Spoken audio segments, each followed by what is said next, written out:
এতেকাফ থেকে অনেক বান্দা ব্যবসায়িক হিসাব কিতাব করা আছে না নাই?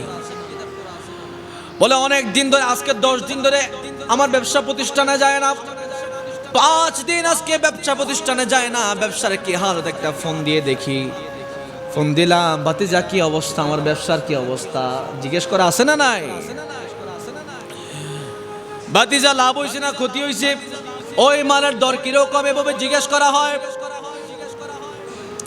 আবার কিছু বান্দা আছে বউ পাগলা, আরে ফাকির মারও তো অনেক দিন ধরে দেখি না, আজকে প্রায় 5-6 দিন দেখি না, একটা ফোন দিয়ে দেখি কি অবস্থা আছে না নাই। ফোন দিয়ে জিজ্ঞেস করে কি অবস্থা, ও ফাকির মা কেন আছো, নিজের স্ত্রীকে বলতেছে আর কি।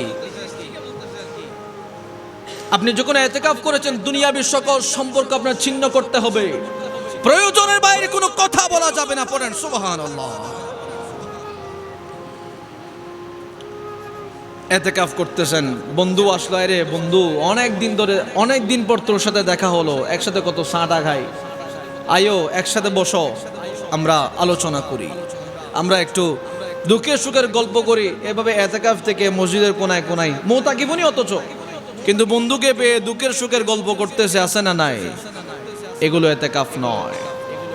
ইতিকাফ মানে দুনিয়ার সাথে সম্পর্ক ছিন্ন হয়ে যাবে, আপনার সম্পর্ক থাকবে আল্লাহ এবং কোরআনের সাথে, নামাজের সাথে।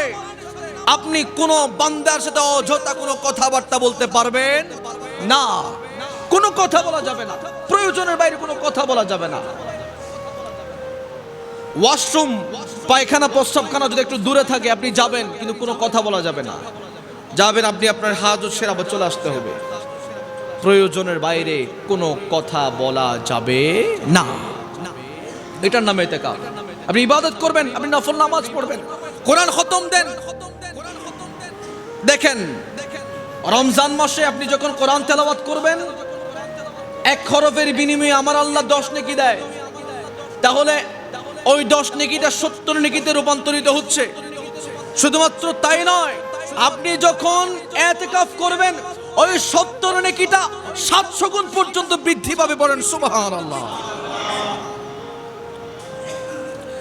আমার আল্লাহ পাক রব্বুল আলামিন বলে, এ বান্দারা, যখন তোমরা ইতিকাফ করবা, ওয়ালা তুবাশিরুহুন্না ওয়া আনতুম আকিফুনা ফিল মাসাজিদি তিলকা হুদুদুল্লাহি ফালা তাকরাবুহা।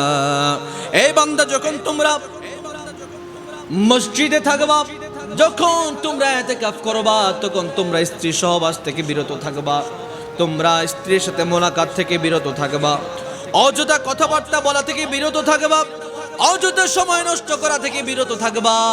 যখন তোমরা ইতিকাফ করবা, তখন দুনিয়াবি সম্পর্ক ছিন্ন করে তুমি আমি রবের সাথে কানেকশন করে ফেলবা। সুবহানাল্লাহ।